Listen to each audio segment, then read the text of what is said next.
ಈ ಕಥೆಯ ಹೆಸರು ಕರ್ಮವೋ ವಿಧಿಯೋ. ಒಂದು ಸಣ್ಣ ಹಳ್ಳಿಯಲ್ಲಿ ರಾಮಣ್ಣ ಎಂಬ ಬಡ ವ್ಯಕ್ತಿ ವಾಸಿಸುತ್ತಿದ್ದ. ಅವನಿಗೆ ಹಣದ ಕೊರತೆ ಇದ್ದರೂ ಸದಾ ದಾನ ಧರ್ಮಗಳಲ್ಲಿ ತೊಡಗಿಸಿಕೊಂಡಿದ್ದ.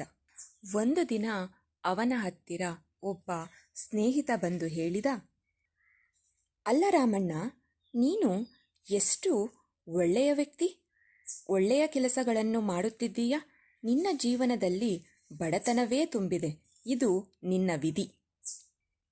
ಈ ಮಾತು ಕೇಳಿದ ರಾಮಣ್ಣ ಒಬ್ಬ ಜ್ಞಾನಿಯ ಬಳಿ ಹೋಗಿದ. ಅವರ ಬಳಿ ರಾಮಣ್ಣ ಹೇಳಿದ, ನಾನು ಸದಾ ದಾನ ಧರ್ಮಗಳಲ್ಲಿ ತೊಡಗಿಸಿಕೊಂಡಿದ್ದೇನೆ, ಆದರೂ ನನ್ನ ಬದುಕು ಬಡತನದಿಂದ ಕೂಡಿದೆ. ಇದನ್ನು ಕೇಳಿದ ಜ್ಞಾನಿ ನಗುತ್ತಾ ಹೇಳಿದರು, ನೀನು ಕರ್ಮವನ್ನು ನಂಬುತ್ತೀಯೋ ಅಥವಾ ವಿಧಿಯನ್ನ?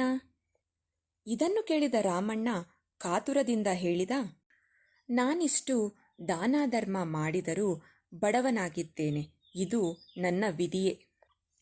ಇದಕ್ಕೆ ಜ್ಞಾನಿ ಒಂದು ನಗು ನೀಡಿ ಹೇಳಿದರು, ಸರಿಯಾಗಿದ್ದರೆ ನಿನ್ನ ಜೇಬಿನಲ್ಲಿ ಈ 1 ರೂಪಾಯಿ ನಾಣ್ಯವನ್ನು ಇಟ್ಟಿಕೊ.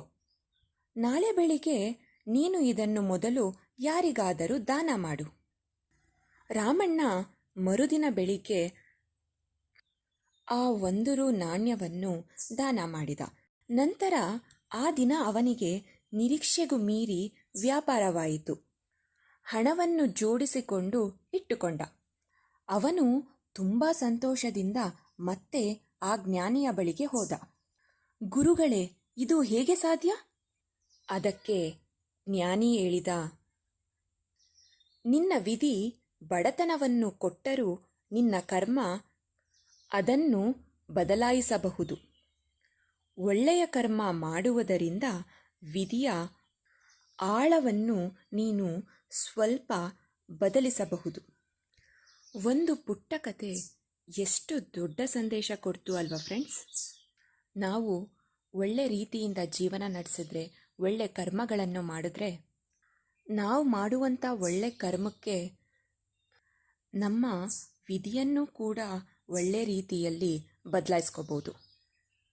ವಿಧಿ ನಮ್ಮನ್ನು ಪರೀಕ್ಷಿಸಬಹುದು, ಆದರೆ ನಾವು ಮಾಡುವ ಒಳ್ಳೆ ಕರ್ಮ ನಮ್ಮ ವಿಧಿಯಲ್ಲಿ ಏನೇ ಇದ್ದರೂ ಅದನ್ನು ಕೂಡ ಬದಲಾಯಿಸೋ ಶಕ್ತಿ ಇದೆ. ನಾವು ಮಾಡುವ ದಾನ ಧರ್ಮ, ಒಳ್ಳೆಯ ಕರ್ಮವು ನಮ್ಮ ಭವಿಷ್ಯವನ್ನು ರೂಪಿಸಬಹುದು.